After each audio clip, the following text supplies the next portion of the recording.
सरस्वती पारिषद दशम अधस्तन चैतन्य मठाचार्य प्रकाशे गोवर्धन गांधर्विका कायबुह श्रीकुसुम नामा नयनमणि सहचरी स्निग्ध ब्रज रामा त्रिनादपि श्लोकमूर्ति वर्णे सुधिजन बंदी नाम प्रेमानंदी गुरु श्री समान। ओम विष्णुपाद श्री श्रीमद् भक्ति कुसुम सुमन गोस्वामी महाराज जी की जय। भयभंजन जय संसन करुणायत नयनम करुणायत नयनम कनकोत्पल जनकोज्जल रस सागर चयनम मुखरीकृत धरणीतल हरिकीर्तन रसनम क्षितिपावन भवतारण पिहितारुण वसनम शुभदोदय दिवसे वृष रविजानि जदयितं प्रणमामि च चरणान्तिक परिचारक सहितम। जगद्गुरु श्री शिला भक्ति सिद्धांत शास्त्री गोस्वामी ठाकुर शिला प्रभुपाद जी की जय। सपार्षद शिला प्रभुपाद जी की जय। ओम विश्वपाद श्री श्रीमद् भक्ति कुसुम सुमन गोस्वामी महाराज जी की जय। तदीय तिरुभाव तिथि की जय। मोक्षद एकादश तिथि की जय। श्री श्रीमद् भगवद गीता जयंती जी की जय। श्रील गुरु महाराजेर একটি বৈভবমালা নামে শ্রীল গুরু মহারাজের গুণ এবং বৈভব মাহাত্ম্য প্রকাশ করে শ্রীপাদ দেবকীনন্দন প্রভু একটা গ্রন্থ লিখেছিলেন। 108টা বৈভব এবং 109 নম্বর মধ্যামণি। কয়েকটা প্রসঙ্গ সেখান থেকে পড়ছি। গুরু মহারাজ কোনো প্রকার আঘাতের ক্ষেত্রে প্রতি আঘাতের বাসনা ছিল না তার। কোনো প্রকার আঘাতের ক্ষেত্রে প্রতি আঘাতের বাসনাবিহীন ও ব্যতিরেকভাবে শ্রীকৃষ্ণের ইচ্ছার নিকট নিঃশর্তে সমর্পিত চিত্ত। যদি কেউ আঘাত করেন,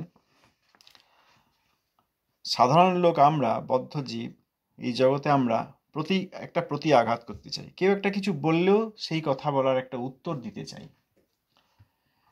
তো গুরু মহারাজের প্রতি অবমাননা অনেকে করেছেন, কিন্তু গুরু মহারাজ কখনো প্রতি আঘাত করেন নাই। কেউ বলতে পারবে না আমি এই বলেছিলাম আমাকে এই উত্তর দিয়েছেন, বা আমি এই করেছিলাম আমাকে এই বলেছেন। কেউ বলতে পারবেন না। খবর নিয়ে দেখতে পারি বা কেউ দেখতে পারেন, কেউ বলতে পারবেন না যে গুরু মহারাজকে এই বলা হয়েছিল আর তিনি তার উত্তরেই বলেছিলেন। গুরু মহারাজের মুখে সবসময় স্মিত হাসি ছিল। মহাবৈষ্ণবের যেটা ত্রিনাদপি সুনীচ এবং তররূপী সহিষ্ণু, আর অমানি না, সকলকে মান দিতেন। নিজের কোনো মান কখনো স্বীকার করেন নাই, আর সকলকে মান দিতেন, আর সর্বদা হরিনাম কীর্তন করতেন। হাতে সবসময় হরিনামের মালা। একমাত্র কোনো সময় সেবার প্রয়োজন হলে মালা রেখে সেই সেবা করে আবার হরিনাম করতেন সর্বদা। তো আঘাতের ক্ষেত্রে প্রতি আঘাতের বাসনাবিহীন এবং ব্যতিরেকভাবে শ্রীকৃষ্ণের ইচ্ছার নিকট নিঃশর্তে সমর্পিত চিত্ত।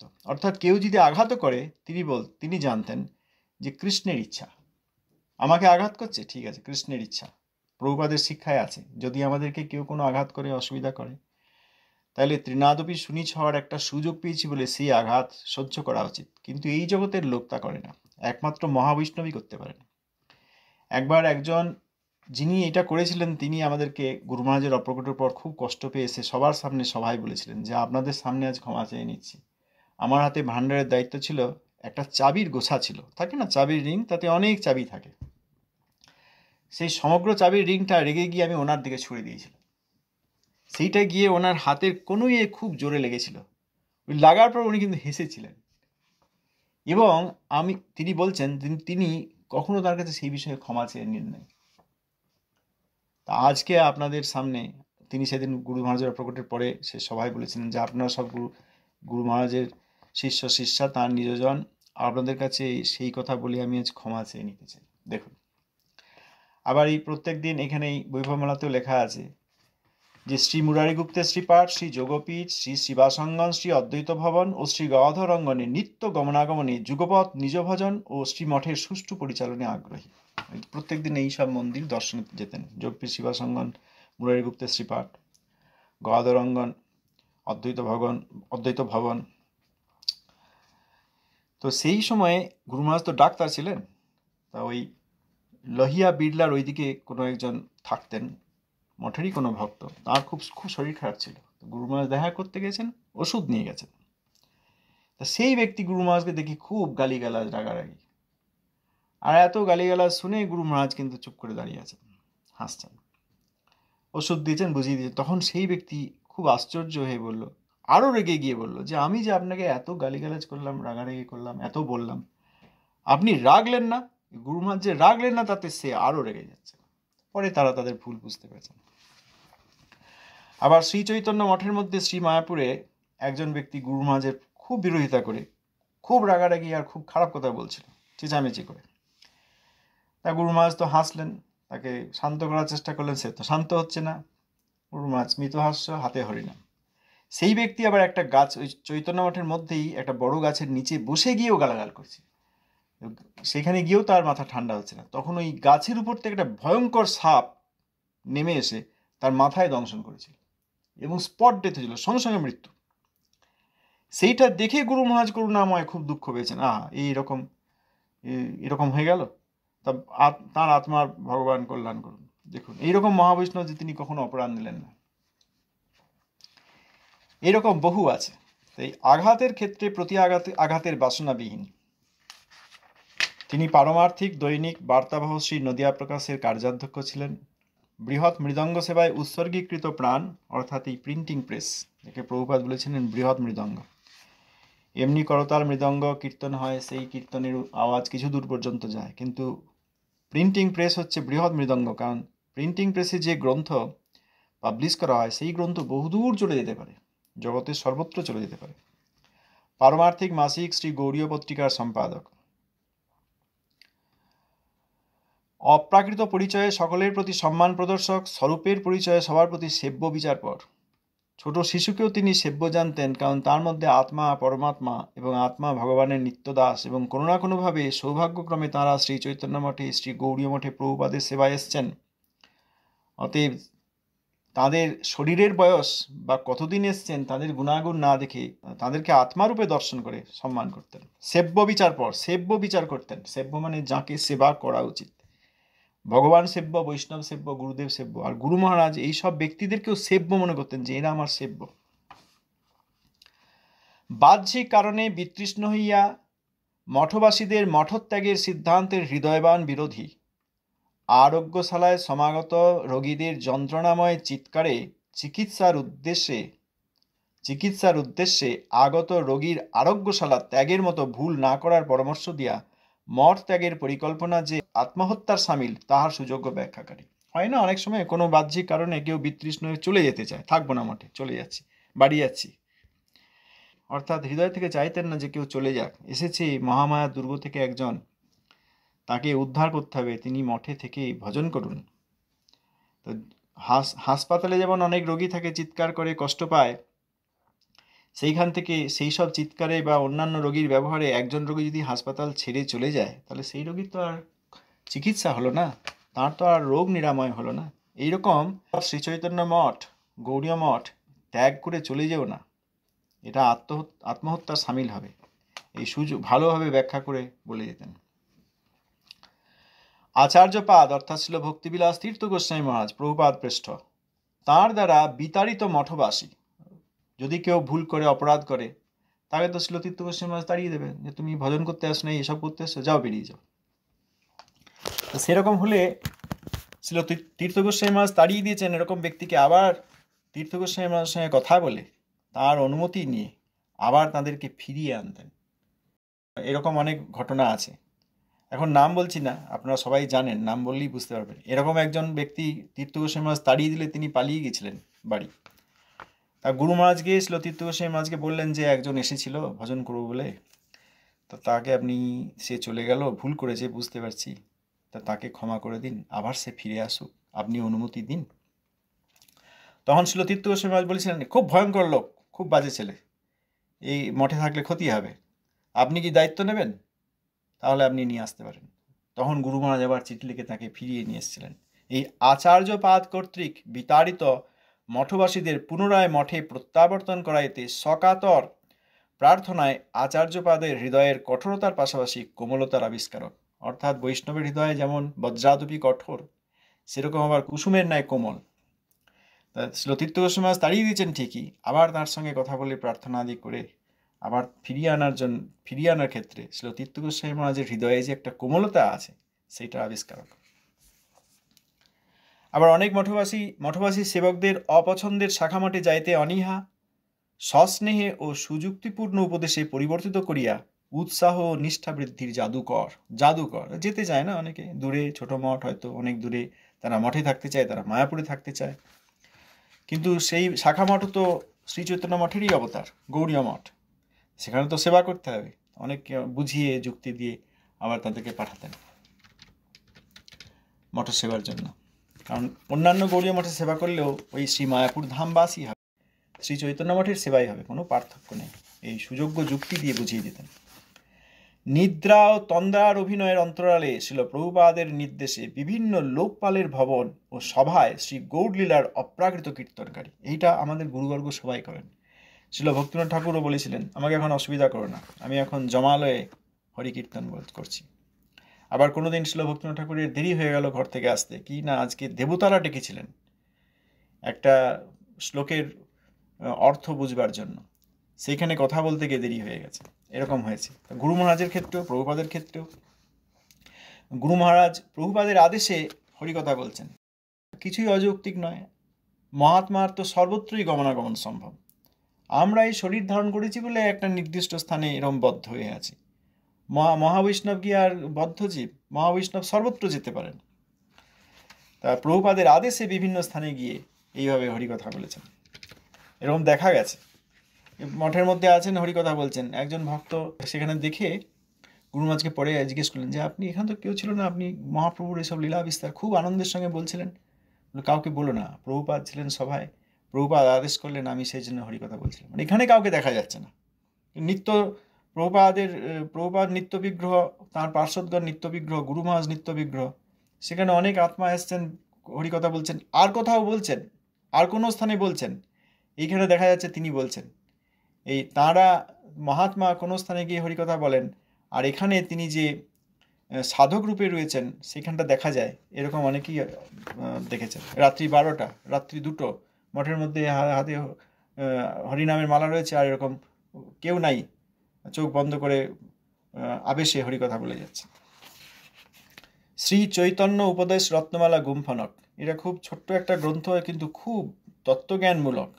ভগবানের বিভিন্ন তত্ত্ব, অবতার তত্ত্ব, ভগবানের বিভিন্ন রূপ, এই যে প্রাভ প্রকাশ, প্রাহ বিলাস, বৈভব প্রকাশ ইত্যাদি, ভগবানের বিভিন্ন রকম অবতারের যে প্রকাশ এবং বিলাস, সেই সব কথা এখানে লেখা আছে। শ্রী চৈতন্য উপদেশ রত্নমালা। আর শ্রী প্রেম সম্পুটের সব প্রশংস বিচারণক। প্রভুপাদ যখন চটক পর্বতে পুরী ধামে অপ্রগটের কয়েক মাস আগে, তখন কয়েকজন বিশেষ শিষ্যকে বলেছিলেন যে আপনারা এইসব গ্রন্থ পড়ুন। গুরু মহারাজকে বলেছিলেন এই ছিল বিশ্বনাথ চক্রবর্তী ঠাকুরের শ্রী প্রেম সম্পুট এবং শ্রী রূপ গোস্বামীপাদের অন্যান্য গ্রন্থ, যেমন ললিত মাধব, বিদগ্ধ মাধব, উজ্জ্বল নীলমণি, এইসব গ্রন্থ পড়তে বলেছিলেন। তাই এই বিশ্বনাথ চক্রবর্তী ঠাকুরের প্রেম সম্পুট পড়ার পর গুরু মহারাজ এত আকৃষ্ট সেই লীলার প্রতি যে তিনি একটা খুব সুন্দর বাংলা ভাষায় পদ্যানুবাদ করেছেন। পদ্যের দ্বারা অনুবাদ করেছেন। আমি দেখেছি সেই পদ্যানুবাদে প্রত্যেকটা লাইন 14 অক্ষরের, 14 অক্ষরের, একটা কম নেই, একটা বেশি নেই, অতি সুন্দর, সরল, আর পড়তে খুব সুন্দর লাগে, আর অতি উচ্চস্তরের লীলা, রাধা গোবিন্দের অতি উচ্চস্তরের লীলা। শ্রী প্রেম সম্পুটের সব প্রশংস বিচারণক।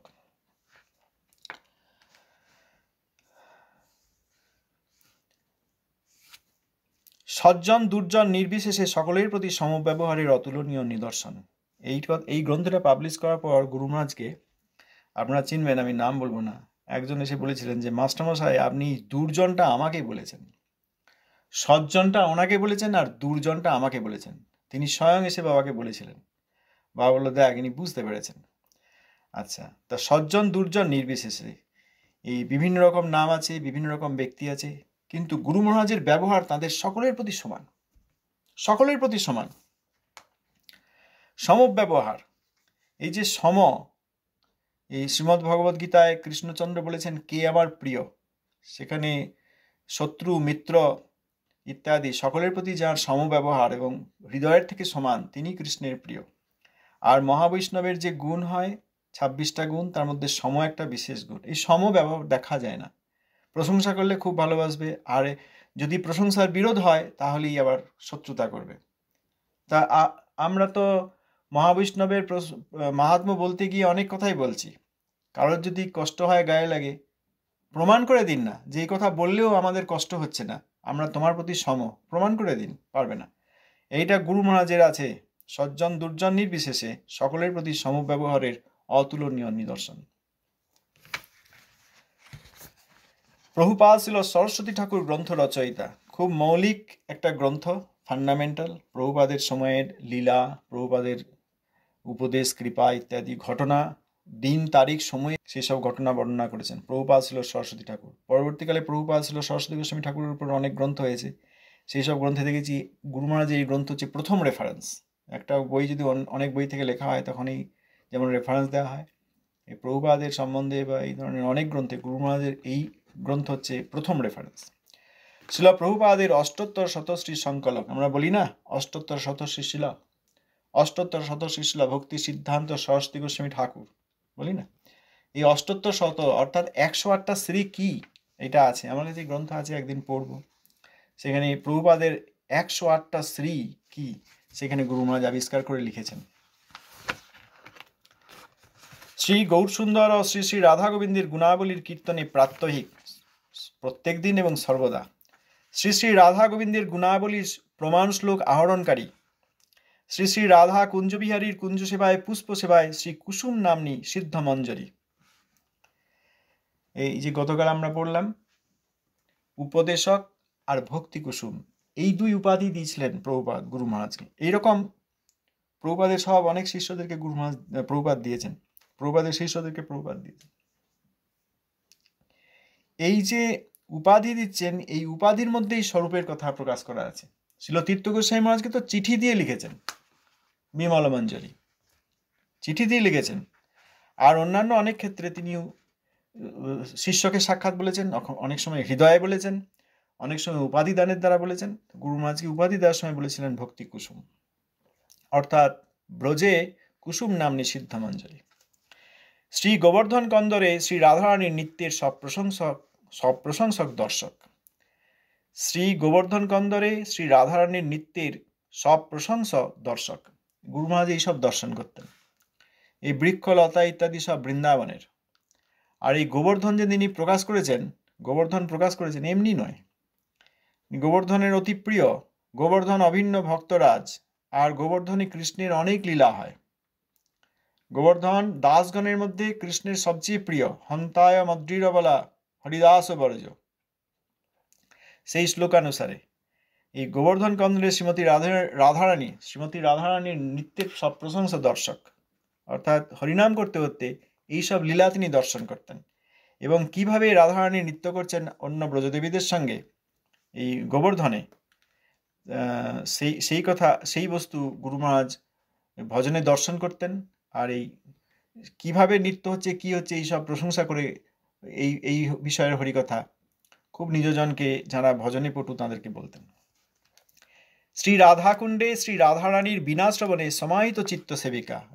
সামনে তো রাধাকুণ্ডে কিন্তু গুরু মহারাজের ভজন কুটির, প্রভুপাদের ভজন কুটিরই গুরু মহারাজের ভজন কুটির। প্রভুপাদই এই ঘর গুরু মহারাজকে দিয়েছিলেন নিজের ভজন কুটিরে। তা রাধাকুণ্ডে রাধারানীর বিনা শ্রবণে এইসব শুনতে পেতেন, এখানে এখন বিনা বাজছে, রাধাকুণ্ডে এই লীলা হচ্ছে। এই বিনা শ্রবণ করে সমাহিত চিত্ত, অর্থাৎ সমাধিস্থ হয়ে যেতেন। শ্রী রাধা নামে শ্রী রাধাকুণ্ড এবং শ্রী রাধাকুণ্ডে শ্রী রাধারানীর শ্রীবিগ্রহ আবিষ্কারক। রাধারানীর নামেই শ্রী রাধাকুণ্ড, আর শ্রী রাধাকুণ্ডেই শ্রী রাধারানীর শ্রীবিগ্রহ।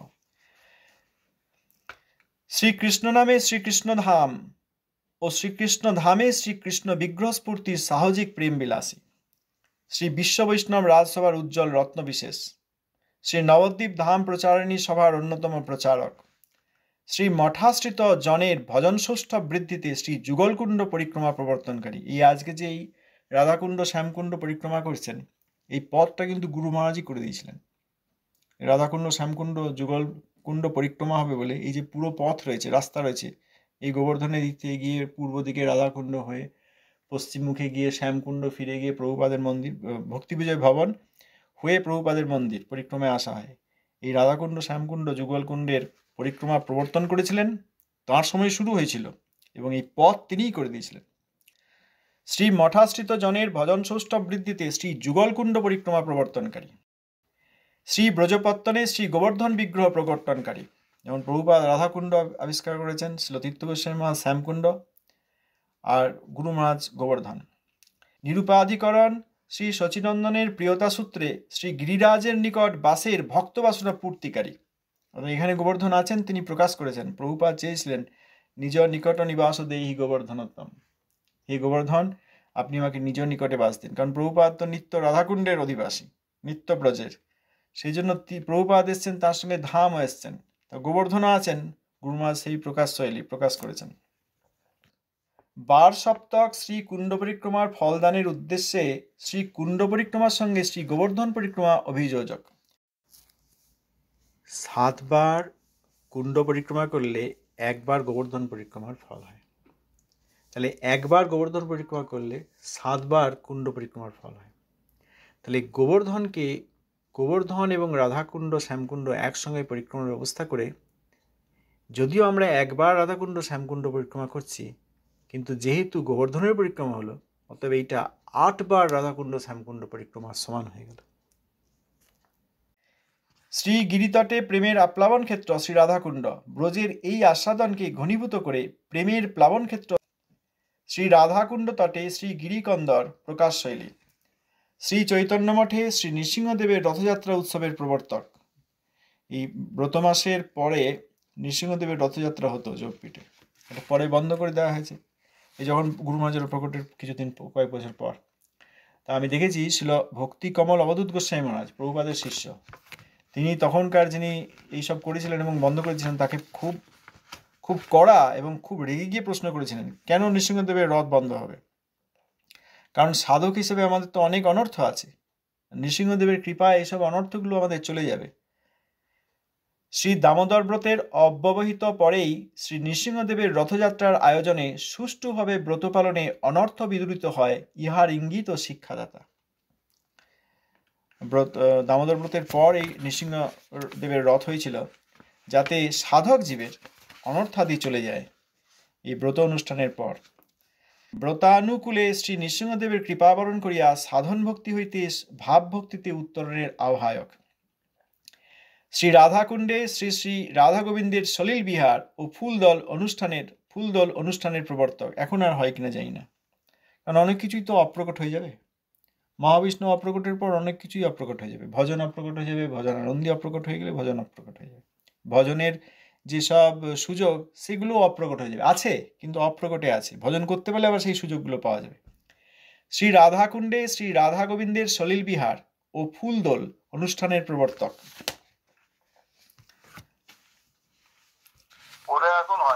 হয় না তাহলে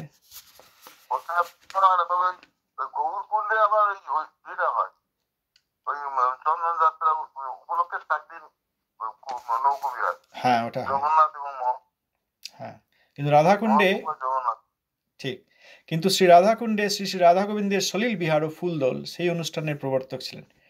প্রবন্ধ ও নিবন্ধ রচনার দ্বারা শ্রী গৌড়ীয় পত্রিকার সৌষ্ঠববর্ধক, বিশ্ব বৈষ্ণব সাহিত্য সভা কর্তৃক ঘোষিত বৈষ্ণব দর্শন ও সাহিত্যে বিদ্যা বাচস্পতি উপাধি প্রাপ্ত।